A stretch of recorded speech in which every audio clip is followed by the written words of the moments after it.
안녕하세요. 코인라디오입니다. 2021년 10월 9일 아침 뉴스입니다. 암호화폐 업계의 오랜 기다림 끝에 미국 증권거래위원회 SEC가 마침내 10월 중 비트코인 ETF를 처음으로 승인할 가능성이 있다고 현지 시간 8일 블룸버그가 보도했습니다. 보도에 따르면 월스트리트의 전문가들은 SEC가 이달 말까지 4개의 비트코인 선물 ETF를 승인할 수 있을 것이라는 기대를 나타냈습니다. 블룸버그 인텔리전스의 ETF 애널리스트 제임스 세이파트는 우리는 승인에 대해 상당히 낙관적이라며 게리 겐슬러 SEC 위원장이 9월 말 비트코인 선물 ETF에 대해 긍정적인 언급을 하고 나서 한 달도 채 되지 않아 해당 상품들의 승인을 모두 거부하기는 쉽지 않을 것이라고 밝혔습니다. 특히 SEC가 볼트 에쿼티 측이 제출한 비트코인 관련 기업 ETF를 이번 주 승인하면서 이러한 기대감이 크게 높아졌습니다. 볼트 에쿼티 ETF는 테슬라, 트위터, 마이크로스트래티지 등 대차 대조표에 비트코인을 보유하거나 투자한 약 30개 기업들에 투자하는 방식으로 신청 4개월 만에 승인을 받았습니다. 투자 자문회사 ETF 스토어의 CEO 네이트 가레치는 그동안 8년 넘게 ETF 승인 신청이 끊임없이 이루어진 상황에서 SEC는 선물 방식의 ETF 승인을 선택함으로써 미래지향적인 사고를 보여주는 효과를 얻을 수 있을 것이라고 말했습니다. 그는 또한 SEC가 일반적인 심사 절차를 따른다면 신청 순서상 프로쉐어스의 상품이 가장 먼저 승인받을 가능성이 있다고 덧붙였습니다. 코인데스크에 따르면 비탈릭 부테린 이더리움 창시자가 현지 시간 8일 레딧 포럼에 참석하여 엘살바도르에서 비트코인 사용을 의무화한 것은 암호화폐 업계가 중요하게 여기는 자유를 침해하는 행위라고 말했습니다. 그는 기업에 대한 특정 암호화폐 도입 의무화는 암호화폐 사상에 위배된다며 또한 사전 교육을 받지 않은 수백만 엘살바도르 국민에게 비트코인 거래를 요구하는 것은 무모하다, 무고한 사람이 해킹이나 사기를 당할 위험이 있다고 덧붙였습니다. 미디어는 비탈릭 부테린이 엘살바도르 비트코인법 7조, 상품이나 서비스를 판매하는 사람은 비트코인을 결제 수단으로 받아들여야 한다는 법을 염두한 채 해당 발언을 한 것으로 보인다며 이와 관련해서 엘살바도르 재무부 장관이 비트코인 및 디지털 월렛 사용은 전적으로 선택사항으로 암호화폐를 지원하지 않는 기업이 불이익 받는 일은 없을 것이라고 밝힌 바 있으나 지역 주민은 여전히 혼란스러워하고 있다고 평가했습니다. 코인데스크에 따르면 미국 JP모건과 시티은행이 최근 인플레이션 헤지 수단으로 비트코인을 주목하는 기관 투자자가 늘었다고 연이어 밝혔습니다.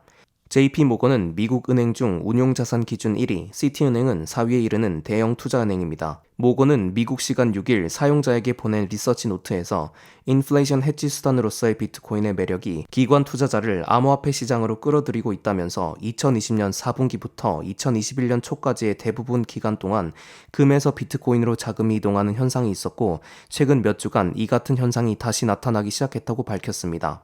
통상적으로 금은 금융 투자 시장이 혼조세를 보일 때 가치를 안정적으로 유지할 수 있는 안전자산으로 간주되어 왔습니다. 하지만 최근 미국 테이퍼링과 금리 인상 조치에 대한 가능성으로 또 다른 안전자산인 달러가 강세를 보이면서 금이 가격 방어에 실패했고 이에 기관 투자자들이 금의 대체제로 암호화폐를 주목했다는 설명입니다. 이와 함께 그는 사용자들의 수요가 있음에도 불구하고 아직까지 어떤 은행도 자체적인 암호화폐 커스터디 수탁 시스템을 가지고 있지 않다는 것은 주목할 만하다면서 시티은행이 암호화폐 시장에 직접 진출할 가능성도 시사했습니다. 그는 지난 5월 파이낸셜 타임스와의 인터뷰에서 시티가 암호화폐 거래와 커스터디 서비스 출시를 고려하고 있다고 말한 바 있습니다. 코인데스크에 따르면 암호화폐 대출 플랫폼 블록파이가 현지 시간 8일 비트코인 선물 ETF를 승인 신청했습니다. 해당 펀드 명칭은 블록파이 비트코인 전략 ETF로 CME에서 거래되는 선물 계약에 투자합니다. 미디어는 최근 게리 겐슬러 SEC 위원장이 CME 비트코인 선물에 대한 직원들의 검토를 기대한다고 밝힌 가운데 블록파이가 해당 조건과 일치하는 비트코인 ETF 신청서를 제출했다며 다만 블록파이의 신청서가 가장 먼저 승인될 가능성은 거의 없다. 이와 유사한 다수의 상품이 이달 말 최종 승인을 기다리고 있다고 설명했습니다. 최근 블룸버그 ETF 전문 애널리스트 에릭 발추나스는 이번 달 비트코인 ETF가 어떤 형식으로든 승인을 받을 확률은 75%라고 전망한 바 있습니다. 미국 바이든 행정부가 암호화폐에 대한 통일된 정책을 마련 중이며 이를 위해 행정명령을 검토 중이라고 현지 시간 8일 블룸버그 통신이 보도했습니다. 백악관은 재무부, 증권거래위원회, 상품선물거래위원회, 국세청 등으로 분산된 암호화폐 정책을 통일된 접근 방법으로 통합하는 작업도 벌이고 있습니다. 바이든 대통령은 이를 위해 백악관 내에 암호화폐 정책을 총괄하는 책임자를 임명하는 방안도 검토 중입니다. 다음으로 비트코인 온체인 데이터를 보시겠습니다. 비트코인 온체인 데이터를 보면 지금이 추가 매수할 기회라고 여겨집니다. NVT 차트를 보시겠습니다. NVT는 비트코인이 현재 고평가 혹은 저평가되고 있는지를 보여주는 차트로 주가 수익률 퍼와 비슷한 데이터입니다. 역사적으로 보면 그린박스 영역으로 NVT 수치가 들어온 후 상단의 레드박스 영역을 터치하고 하락 추세로 반전했습니다.